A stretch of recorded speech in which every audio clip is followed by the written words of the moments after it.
Hello everybody, welcome to another true review. Today I'm bringing you Starballs on the Xbox One. It's currently only available on the US marketplace, priced at $4.99. And for a chance to win a copy of the game, stay tuned towards the end of the video and check out the description for details.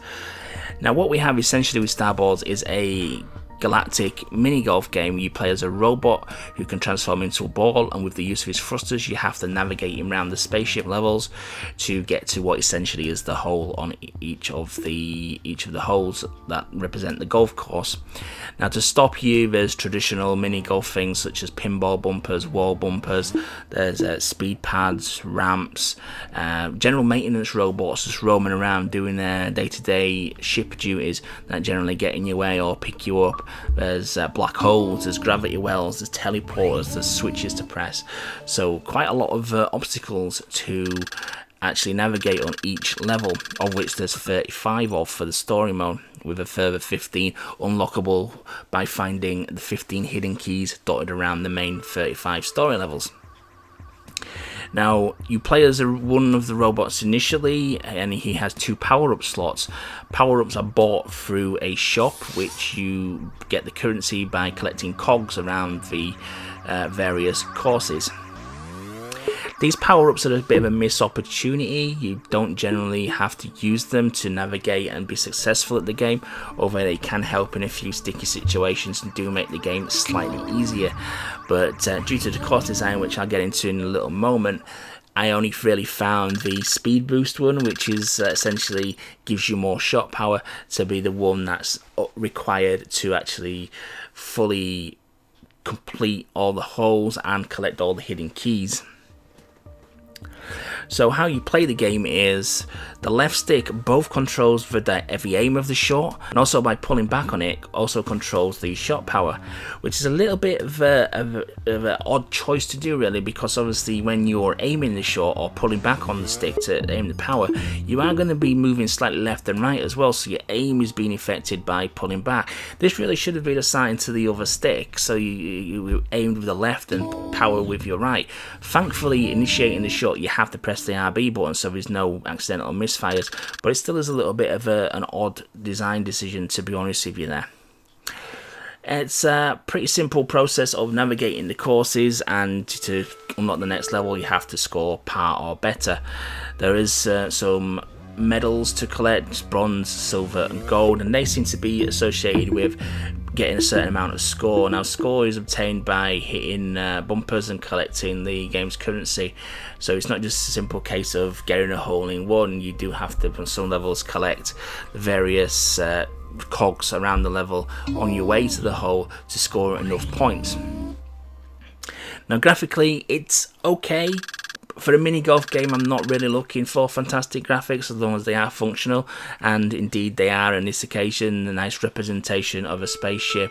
Each of the obstacles are very clearly defined and you can see exactly what they are, so you know what you're getting yourself into.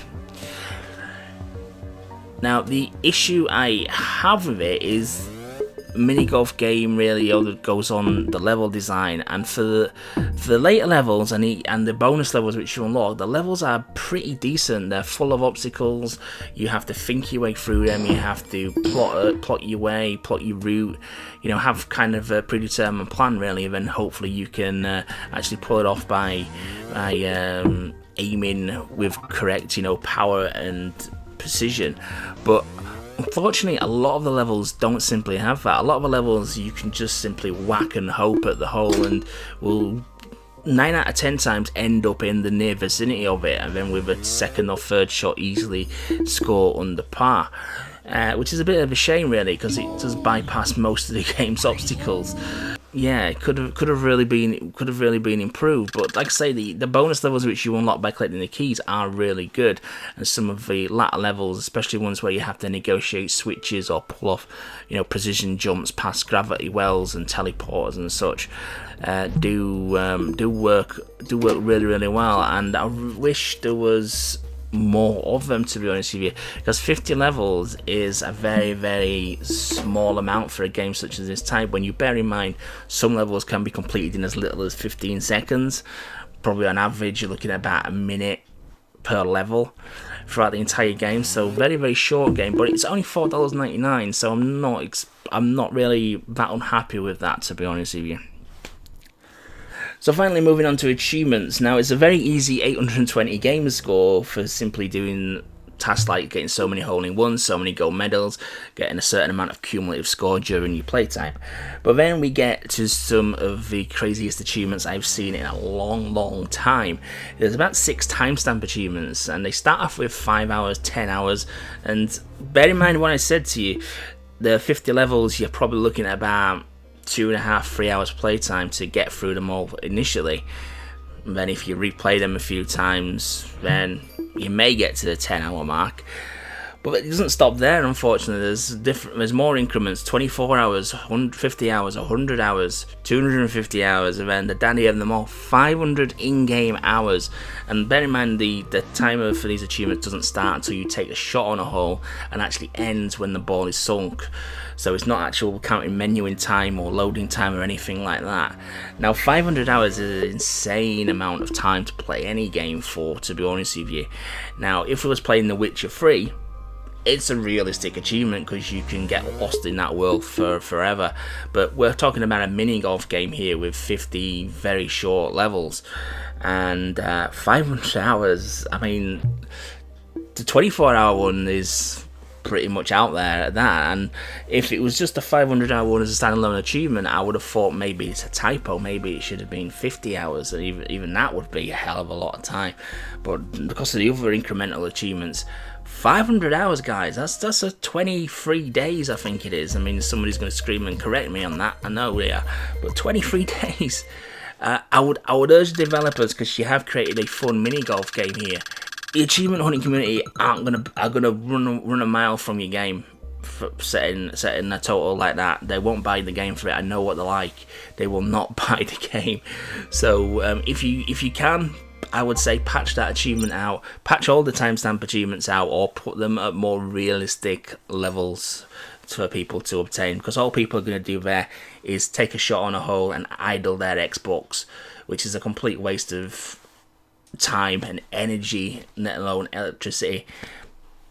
It's just madness. But like I say, I never downgrade because of achievements, even though this is one of the most lunatic lists I have seen in a long, long time. So nevertheless, I'm going to give Starballs a solid 3 out of 5. It's a fun mini golf game. It's reasonably priced, and you will get the fun out of it for the 3, maybe 5-6 hours with replaying the levels. You know, you'll get your money's worth out of it, definitely. And especially if you do go for the 500-hour achievement and legitimately, it will probably be the most value for money $5 you've actually ever spent in your life. But I very much doubt anybody's going to go get those properly. Now, as I mentioned, I do have several codes given to me by the game developer to pass on to you guys there. Only requirement is going to be that you subscribe to the channel, and if you follow the link to the Gleam competition in the description below, simply just have to click on that, and I think just follow a few very simple instructions to gain entry. When the competition expires, I'll do a prize draw, and several lucky winners will get a copy of Starball, so you too can enjoy playing the game for 500 hours to get all the achievements. So yeah, thanks for watching, guys. Please remember to like, comment and subscribe, and if you do enter the competition, best of luck.